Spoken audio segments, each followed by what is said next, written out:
अस्सलाम वालेकुम। आप लोग देख रहे हैं प्रोग्राम सुबह बखैर पाकिस्तान और मैं हूं सामिया राशिद। आप सबको बहुत बहुत सुबह बखैर, गुड मॉर्निंग। कैसे हैं आप लोग और कैसा गुजर रहा है आज का दिन? उम्मीद करती हूँ जहाँ कहीं होंगे खैरियत के साथ होंगे और हमारा शो वॉच कर रहे होंगे।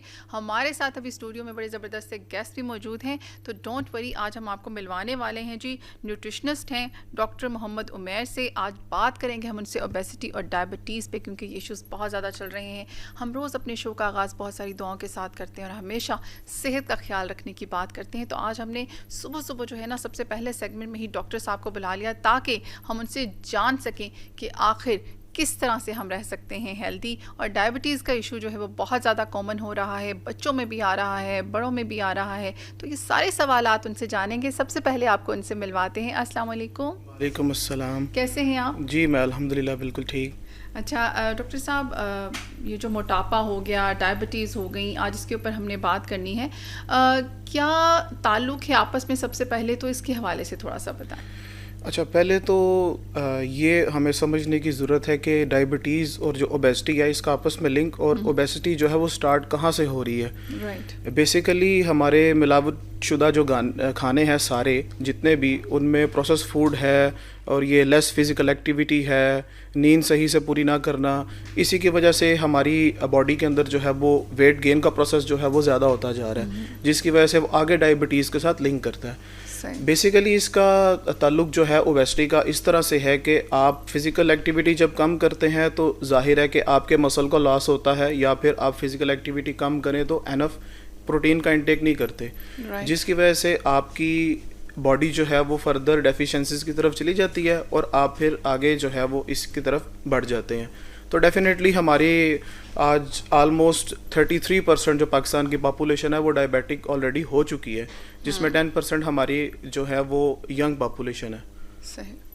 अच्छा, तो ये इतनी तेज़ी से फैल रहा है, जैसे भी मैंने बात की, पहले ये होता था कि डायबिटीज़ ख़ास तौर पे उसकी बात करेंगे, बच्चों में भी डायग्नोज हो रहा है, तो इसकी क्या रीज़न है? अच्छा पहले तो हमें ये पहले देखना चाहिए कि डायबिटीज़ जब उनको होती है तो उसमें पहले करना क्या चाहिए। सबसे पहले तो हम लोग, जो मैं खुद भी बारहा रिपीट करता हूँ वीडियोस के अंदर भी, कि आप पहले अपने टेस्ट करवाएं, वो वाले टेस्ट जिससे आपको पता चल सके। टाइप 2 डायबिटीज़ की रूट कॉज है इंसुलिन रेजिस्टेंस। इंसुलिन रेजिस्टेंस, अब इंसुलिन कौन बना रहा है? पैंक्रियाज हमारी बॉडी का एक ऑर्गन है जिसको आप आसान अल्फाज में लबलबा कहते हैं। वो इंसुलिन बना रहा है और इंसुलिन का काम होता है कि आपकी बॉडी का ग्लूकोज सेल्स तक पहुँचाना। अब हमारे प्रोसेस फूड जितने भी हैं ये सारे हैं, अब बेसिकली इसमें जो स्ट्रक्चरल प्रोग्राम चल रहा होता है आपकी इंटरनल बॉडी के अंदर, वो इस तरह से होता है कि आपकी बॉडी जब इंसुलिन प्रोड्यूस कर रही है तो इंसुलिन का काम है कि आपके ग्लूकोज को मसल्स में लेके जाना। लेकिन जब आपके एक्सेस शुगर आपकी बॉडी में जा रही है, एक्सेस ग्लूकोज आपकी बॉडी के अंदर आ रही है, तो बॉडी सिग्नल देती है कि कार्बोहाइड्रेट्स आ गए हैं, आप इंसुलिन को ज़्यादा प्रोड्यूस करें। तो जब तक इंसुलिन रिसेप्टर्स पे जाके चिपकती नहीं है और ऑलरेडी एक्स्ट्रा ग्लूकोज है, तो वो डेफिनेटली ब्लड के अंदर स्टोर होनी शुरू हो जाती है। उससे ही आपको ज़्यादा थर्स्ट का सिग्नल्स आते हैं ताकि और ज़्यादा पानी पिए, ब्लड शुगर यूरिन के थ्रू बार बार निकलती है। तो इसी वजह से जो है वो डायबिटीज़ हमारी ज़्यादा होती जा रही है। सेकेंडली एक टेस्ट है जिसका नाम हम लोग बार बार भी रिपीट करते हैं कि सी पेप्टाइड। सी पेप्टाइड एक टेस्ट है, उससे हमें मालूम होगा कि आपके पैंक्रियाज इंसुलिन कितनी प्रोड्यूस कर रहे हैं। तो उसी के साथ ही पता चलता है कि अगर तो इंसुलिन प्रोड्यूस हो रही है तो डैट मीन्स कि आपकी बॉडी में एक्स्ट्रा ग्लूकोज है जो सही से यूटिलाइज नहीं हो पा रहा। तो इसीलिए डायबिटीज़ की जो रूट काज है वो इंसुलिन रेजिस्टेंस है, और इसी वजह से हम लोग जो है वो इसकी तरफ बढ़ते जा रहे हैं। ओके। अच्छा, टाइप 2 डायबिटीज़ जो है इसका क्या रिलेशनशिप है मोटापे के साथ, ओबेसिटी के साथ? हाँ देखें, टाइप 2 डायबिटीज़ में ओबेसिटी सबसे पहले आपका जब वेट गेन हो गया है, ठीक है, वेट गेन ज़्यादा होने की वजह से फैट एक्यूमुलेशन है, कार्बोहाइड्रेट्स का इंटेक ज़्यादा है, जिसकी वजह से एक्सेस ग्लूकोज आपकी बॉडी के अंदर इधर उधर फ्लो कर रहा है। डेफिनेटली इंसुलिन प्रॉपर वर्क नहीं करेगी, आपके मसल्स में भी फैट स्टोर होने लग जाता है, और एक हिडन ट्रिगर आपको फैटी लिवर भी देता है। फैटी लिवर भी, एक हेल्दी फैटी लिवर भी इंसुलिन का रिस्पॉन्स नहीं कर पाता, जिसकी वजह से आपकी बॉडी जो है वो डायबिटीज़ की तरफ जा रही होती है, क्योंकि लेस मसल होगा, फैट की एक्यूमुलेशन ज़्यादा है, कार्बोहाइड्रेट्स की इंटेक ज़्यादा है, तो उसकी वजह से डायबिटीज़ जो है वो बढ़ रही है। Okay fine. अच्छा, इसमें भी एक चीज़ ये भी पूछना चाहूँगी कि इंसुलिन जैसे बहुत ज़रूरी है, तो हर डायबिटीज़ के पेशेंट को इससे क्या फ़ायदा होता है? अच्छा देखें, पहले तो जैसे मैंने पहले भी रिपीट किया कि आपका जो टेस्ट है सी पेप्टाइड, उससे पता चल जाता है कि इंसुलिन आपकी पैंक्रियाज कितनी बना रहे हैं। अब जब आपने वो टेस्ट करवा लिया तो इंसुलिन अगर पैंक्रियाज प्रोड्यूस कर रहे हैं तो डेफिनेटली उसको सेल्स में जाने के लिए जगह नहीं मिल रही। अगर आप ऊपर से और उसको एक्सेस जो है वो इंसुलिन देते जाएंगे तो डेफिनेटली वो एक्स्ट्रा ग्लूकोज को और वो उसी तरह से ब्लड में घूमेगी, वो बाहर निकलने की कोशिश करेगी। तो पहले कोशिश करें कि पहले ये चेक करें कि इंसुलिन आपकी बन कितनी रही है। दूसरा, इंसुलिन की ज़रूरत तब पड़ती है जब आपके पैंक्रियाज जो है बिल्कुल डैमेज हो जाते हैं या बिल्कुल वीक हो जाते हैं या एनफ इंसुलिन वो प्रोड्यूस नहीं कर रहे। अब टाइप 2 डायबिटीज़ के अंदर जो उसकी रूट काज है वो इंसुलिन की रेजिस्टेंस है। तो पहले हमारा जो डायग्नोज है, पहले आप डायग्नोज अच्छे से करें, पहले आप चेक करें कि इंसुलिन प्रोड्यूस कितनी हो रही। जब वो पता चलेगा तो डेफिनेटली आप फिर उसको कंट्रोल कर सकते हैं। ओके अच्छा, ब्लड प्रेशर और उसकी जो डायबिटीज़ की जो मेडिसिन होती है उनका आपस में क्या लिंक होता है? अच्छा देखें, पहले तो हमारा आप इसको देखें कि डायबिटीज़ और जो ब्लड प्रेशर है वो आपस में लिंक कैसे करता है। ये दोनों चीज़ें हैं मेटाबॉलिक सिंड्रोम की, आपके मेटाबॉलिज्म के साथ है। तो जाहिर है कि जब डायबिटीज़ है तो इंसुलिन एनफ प्रोड्यूस होने की वजह से या यूज़ ना होने की वजह से सोडियम की रिटेंशन हो जाती है, जिसकी वजह से आपका बीपी शूट कर जाता है। और हमारे मोस्टली जो पेशेंट्स हैं या हमारी नेशन जितनी भी है वो कोशिश ये करते हैं कि एक पिल खा ली या ब्लड प्रेशर को नीचे ले आए। जब तक रूट कॉज पे ट्रीट नहीं होगा तब तक ब्लड प्रेशर और डायबिटीज़ नीचे नहीं आएगी। Okay fine. अच्छा, शुगर और बीपी दोनों को एक साथ क्या हम कंट्रोल कर सकते हैं? ज़रूर, क्यों नहीं होता। मैं आपको जैसे पहले बता रहा हूँ कि जब आपने रूट कॉज पे काम करना है तो डेफिनेटली उसकी वही सारी चीज़ें हैं। आपको लो कार्बोहाइड्रेट्स डाइट की तरफ जाना पड़ेगा, क्योंकि कार्बोहाइड्रेट्स का जितना लो आपकी बॉडी लेवल जितना कम आएगा, लो ग्लाइसेमिक फूड्स जितने आप इंटेक करेंगे, कार्ब्स का लोड जितना कम होगा, उतनी ही जल्दी आप जो है वो ब्लड प्रेशर भी नीचे आएगा और आपकी डायबिटीज़ भी नीचे आएगी। साथ साथ आपकी इंटरमिटेंट फास्टिंग है, पानी वाले रोज़े, एक विंडो सेट होती है, उसके अंदर आप पानी वाले रोज़े जो हैं वो रखें। साथ पानी वाला रोज़ा क्या होता है? इंटरमिटेंट फास्टिंग उसको कहते हैं। आसान अल्फाज में पानी वाला रोज़ा कहते हैं कि आप एक विंडो सेट करें, उसके अंदर आपके 2 मील्स डिज़ाइन होते हैं। अच्छा, मील्स होते हैं, मैंने कहा शायद सिर्फ पानी पे। नहीं, आपकी जो फास्टिंग होती है, हाँ आपकी जो फास्टिंग होती है पानी वाला रोज़ा क्या होता है कि मतलब पानी पीना और कुछ भी नहीं करना आपने? हाँ, जो आपकी फास्टिंग की विंडो सेट होती है उसमें आप वाटर का इंटेक करते हैं ताकि आपकी जो क्रेविंग्स का जो आपका सिस्टम चल रहा होता है वो थोड़ा बहुत फुलफिल रहता है। हाँ। लेकिन जो सुबह शाम कहीं ना कहीं कुछ खाना है, हाँ, राइट, दैट्स गुड। हाँ, लेकिन इसमें जो मोस्ट इम्पॉर्टेंट चीज़ है वो है आपकी स्ट्रेंथ ट्रेनिंग, क्योंकि डायबिटीज़ के अंदर आपके मसल का लॉस हो रहा होता है, आपके मसल्स ब्रेक डाउन हो रहे होते हैं, क्योंकि डायबिटीज़ की वजह से ही वो नीचे आते हैं। तो डेफिनेटली जो इम्पोर्टेंट काम है सबसे पहले यही करना चाहिए। पहले तो मैं अपना फूड ठीक करूं, साथ मैं स्ट्रेंथ एक्सरसाइज की तरफ जाऊं। जितना ज़्यादा मसल आपका अच्छा होगा, जितनी उसकी अच्छी प्रोडक्शन होगी, उतना ज़्यादा आपके ग्लूकोज को स्पेस मिलेगी आपके मसल्स में स्टोर होने की। तो डेफिनेटली फिर उससे डायबिटीज़ भी नीचे आ जाएगी और आपका सोडियम रिटेंशन भी अच्छी हो जाएगी, जिसको ब्लड प्रेशर नीचे आना कहते हैं। अच्छा, सबसे पहली जो वो मिस्टेक होती है जो डायबिटीज़ की तरफ लेकर जाती है इंसान को, वो क्या है? थोड़ा सा डाइट के हवाले से अगर आप थोड़ा सा और एलेबोरेट करेंगे तो I think that would be good for the audience. अच्छा, हमारे जो लोग हैं वो ज़्यादातर ये कोशिश करते हैं, वो बोलते हैं कि हमने रोटी चावल छोड़ दी है तो डेफिनेटली शुगर हमारी मेंटेन होगी या हम हेल्दी लाइफस्टाइल की तरफ आ जाएं। अच्छा, मोस्टली पीपल डू दैट कि हमने रोटी छोड़ दी है, हमने चावल छोड़ दिए हैं, तो आई थिंक लेकिन उसके अंदर भी एक टेक्निकल मिस्टेक वो कर जाते हैं, वो हिडन शुगर्स को जो है वो उनका इंटेक छोड़ते नहीं है। जैसे आपके प्रोसेस फूड के अंदर रिफाइंड कार्बोहाइड्रेट जितने भी आते हैं, जैसे आपके बेकरी आइटम्स हैं, फ्रूट के जूसेस हैं, फिर ये जितनी भी हैं आपके बिस्किट्स वगैरह हैं, इनका वो स्नैकिंग जितनी भी वो इंटेक करते हैं, ये मोस्टली पहली जो मिस्टेक है वो हमारे डायबिटिक पेशेंट करते हैं कि रोटी छोड़ के दूसरी चीज़ों की तरफ आ जाते हैं। वो प्रोसेस फूड का इंटेक करेंगे, वो बेकरी आइटम्स की तरफ ज़्यादा अट्रैक्ट होते हैं, स्नैकिंग की तरफ अट्रैक्ट हो जाते हैं, तो उसकी वजह से वो पहली मिस्टेक करते हैं। दूसरा, वो अपनी नींद को कंट्रोल नहीं करते। नींद को कंट्रोल करने से मुराद है कि पूरा अपना एक क्लॉक जो है वो नहीं लेते। साइंस बताती है 7 to 8 आवर्स का, लेकिन ऑन टाइम। ऐसा नहीं है कि रात को आप 2 बजे सो जाएं और आपने वही 7 घंटे करनी है। जो एक स्लीप साइकिल है, जब तक आप उसको कंट्रोल नहीं करेंगे या उसको अच्छा नहीं करेंगे तो तब तक आपकी जो डायबिटीज़ है या आपका ब्लड प्रेशर है, कोई भी इसके साथ रिलेट कर रही है आपकी मेटाबॉलिक डिजीज़, तो वो तब तक नीचे नहीं आएगी। तो same is the case diet के अंदर भी। हमारे जो लो कार्बोहाइड्रेट्स हैं, जैसे मैंने पहले भी बताया, आप कार्बोहाइड्रेट्स का इंटेक लो करें, आप उसके बाद जो लो ग्लाइसेमिक फूड्स हैं उनकी तरफ अट्रैक्ट हो।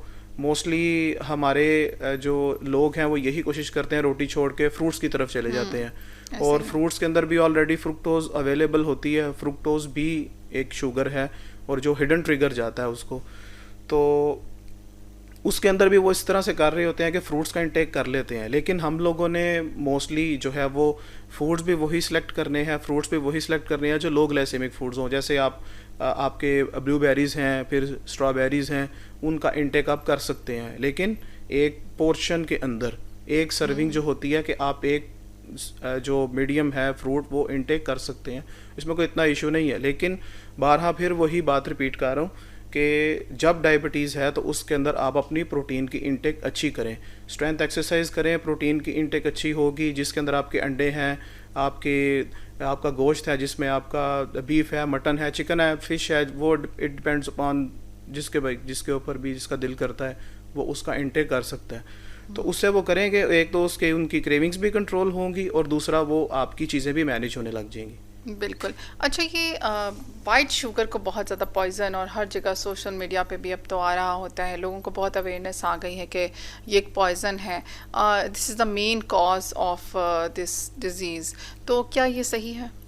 देखें, वाइट शुगर देखें वो तो रिफाइंड के अंदर आती ही आती है। वाइट शुगर का इंटेक तो वैसे ही किसी नॉर्मल बंदा अगर आप उसको बोलें, अगर आप इसको छोड़ दें तो वो कहेगा कि पता नहीं आपने मुझे किस काम के अंदर लगा दिया है। अब आप वाइट शुगर को छोड़ के अगर आप एक डायबिटिक पेशेंट को देखें, अगर वो हनी, जैगरे, आसान अल्फाज में आप उसको समझ लें कि वो गुड़ की तरफ जाता है, शक्कर की तरफ जाता है, लेकिन वो भी सारे एक नेचुरल स्वीटनर हैं, उनमें भी शुगर अवेलेबल है।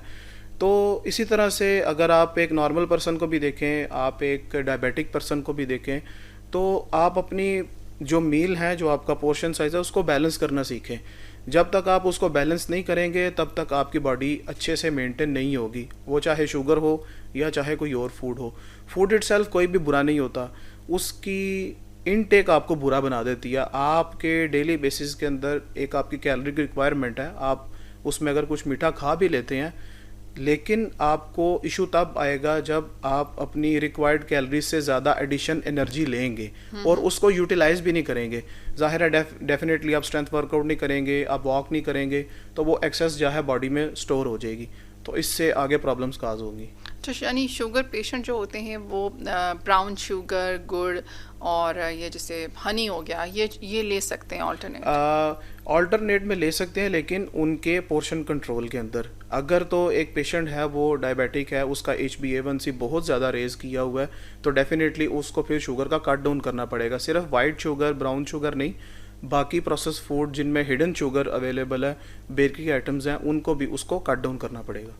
कट डाउन और बेकरी आइटम्स तो मुझे लगता है लाइफ में ऐसे शामिल हो चुके हैं, जब तक लोग वो चीज़ केक और वो ना लें और हमसे ये सारी चीज़ें ना खाएं, और रोज़ क्रेविंग जो होती है मीठे की, वो हमारा एक ट्रेडिशन है, और क्या करें उससे जो है ना पीछे हटना बहुत मुश्किल होता है। लेकिन वही बात है, जब बीमारी आ जाती है तब तो कंट्रोल करना ही पड़ता है।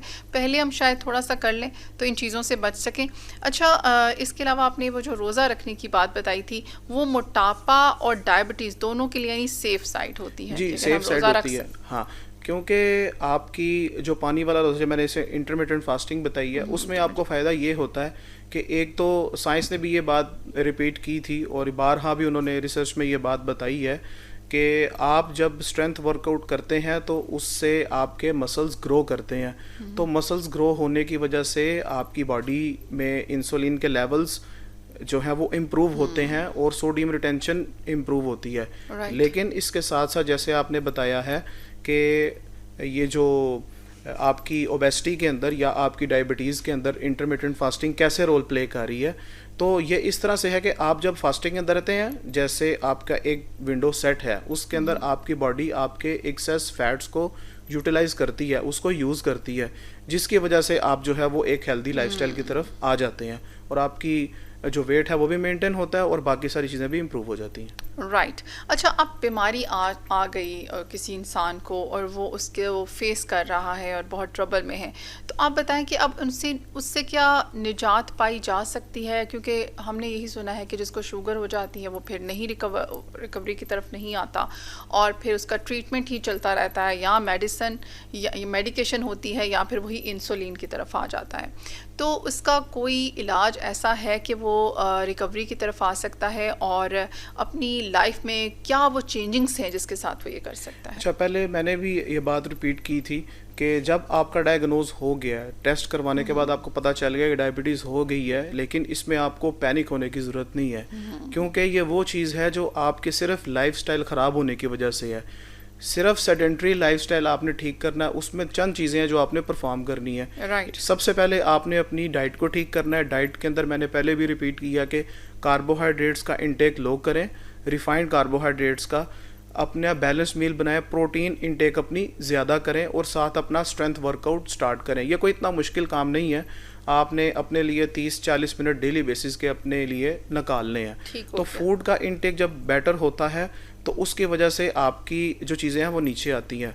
मोस्टली हमारे जो लोग हैं वो पैनिक हो जाते हैं, लेकिन उनको ये बात पता होनी चाहिए कि डायबिटीज़ जो है वो रिवर्सल की तरफ आती है और डेफिनेटली आती है। इसका इलाज सिर्फ और सिर्फ फूड के साथ है। अब जो लोग मेडिकेशन का इंटेक कर रहे हैं, अब वो मेडिकेशन का जब इंटेक करते हैं या इंसुलिन वो लगा रहे होते हैं, तो डेफिनेटली वो रूट कॉज का इलाज नहीं हो पा रहा। तो वो जाहिर है कि सिर्फ सिम्टम्स को रिड्यूस करने के लिए वो अपनी चीज़ों को बार बार वो कभी मेडिकेशन का इंटेक कर रहे हैं, कभी इंसुलिन के लेवल्स को नीचे लाने की कोशिश कर रहे हैं। तो अगर वो ये चंद 3-4 चीज़ें अगर वो कर लें तो उनसे शुगर लेवल्स भी नीचे आएंगे, इंसुलिन के लेवल्स भी नीचे आएंगे। तो इस तरह आहिस्ता आहिस्ता करके उनकी मेडिसिन जो है वो टेपर ऑफ हो जाती है। तो इसी तरह से हम लोग भी जब ट्रीट करते हैं पेशेंट्स को, कुछ पेशेंट्स हैं वो अच्छा रिस्पांस करते हैं, वो कंसिस्टेंट रहते हैं डाइट के ऊपर भी, अपने वर्कआउट के ऊपर भी। तो डेफिनेटली वो 60 से 90 डेज़ के अंदर बहुत अच्छा रिस्पांस करते हैं और उनकी बॉडी जो है वो, उनकी जो इंसुलिन है बॉडी के अंदर, वो अच्छा परफॉर्म करती है और वो अपने लाइफस्टाइल को मैनेज कर लेते हैं और वो ठीक भी हो जाते हैं। अच्छा, यानी कि ठीक हुए हैं, रिकवरी की तरफ आए हैं। जी, आते हैं रिकवरी ऐसे केसेस हैं। तो फिर क्यों कहा जाता है ये इतना ज़्यादा, क्यों एक आप समझ लें बहुत ज़्यादा एक र्यूमर है, क्या है जो मिथ बना हुआ है कि जी अगर शुगर हो गया तो वो तो ठीक हो नहीं सकता? अब देखें, ये पुरानी चीज़ें चल रही हैं क्योंकि अब तो साइंस ने भी इतनी तरक्की कर ली है और आपको भी नॉलेज सीखा जा सकता है। आप गूगल पे सर्च करें, आप रिसर्च पेपर पढ़ें। डॉक्टर साहब, वो क्या रीज़न है जिसके बाद फिर इंसान रिकवरी की तरफ नहीं जाता, बल्कि वो आप देखिए इंसुलिन के बाद फिर वो डायलिसिस, वो किडनीज का फेल होना, उस स्टेज तक आ जाता है? देखें, वही बात है कि अपने लाइफस्टाइल को मैनेज नहीं करते। अच्छा। वो मेडिसिन का इंटेक तो कर रहे हैं, लेकिन जो उनको मिलता है वो खाते रहते हैं। वो रूटीन नहीं उनकी सेट होती। वो कहते हैं अगर आपने एक मील ले लिया, थोड़ा सा मीठा खा लिया, ऊपर से वो मेडिसिन का इंटेक कर लेंगे। तो बात वही होगी कि ग्लूकोज वो बनाता जा रहा है, इंसुलिन नहीं सही से वर्क कर रही, ऊपर से वो मेडिसिन देते हैं ताकि शुगर लेवल थोड़ा ड्रॉप हो जाए, लेकिन वो हल नहीं है।